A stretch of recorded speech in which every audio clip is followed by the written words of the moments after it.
నమస్కారం గురువుగారు. నమస్కారం. గురువుగారు, మనకి జూన్ మాసంలోని 26 నుంచి జూలై 4వ తారీఖు వరకు గుప్త నవరాత్రులు అనేవి స్టార్ట్ అవుతున్నాయి కదా గురువుగారు.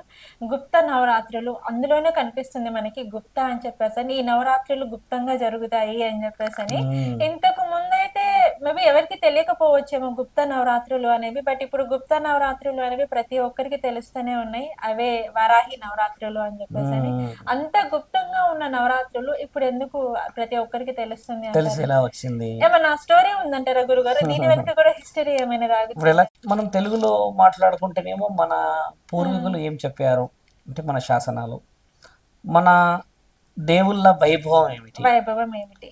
అంటే మన ప్రత్యేకమైన చరిత్రలో హ్మ్. మనకి దేవుళ్ళ నుంచి నేర్చుకోవాల్సిన గుణపాఠాలు పాఠాలు ఏమిటి. అవును.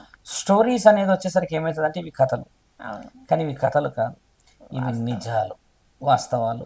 మన చరిత్రలో వాస్తవాలు మనం చెప్పుకుంటాము. హ్మ్. గుప్త నవరాత్రులు అనే విషయం ఎలా వచ్చిందని అంటమ్మా, రక్తబీజుడు అనే ఒక రాక్షసుడు, హ్మ్. రక్త బీజుడు. బీజుడు, హ్మ్. బీజం అంటే రక్తం, రక్తం. బీజం అంటేనేమో ఒక సీడ్, ఒక చిన్న. విత్తనం. అవును. అయితే ఆ రక్త బీజుడు అనే రాక్షసుడు శివుడితోని ఒక వరం పొందుతాడు. హ్మ్.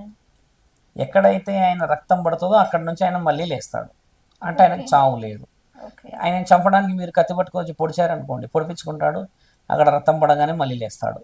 అంటే ఆయనకి రక్త బీజుడు అనేది పేరు ఉంది అందులో. అంటే ఆయన రక్తపు చుక్క ఒక్కటి నేల మీద పడ్డా గాని మళ్ళీ మళ్ళీ లేస్తాడు, అంటే మరణం లేనివాడు అన్నమాట ఓకే. ఆయన. ఆ!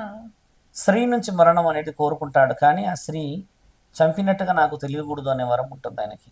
ఓకే.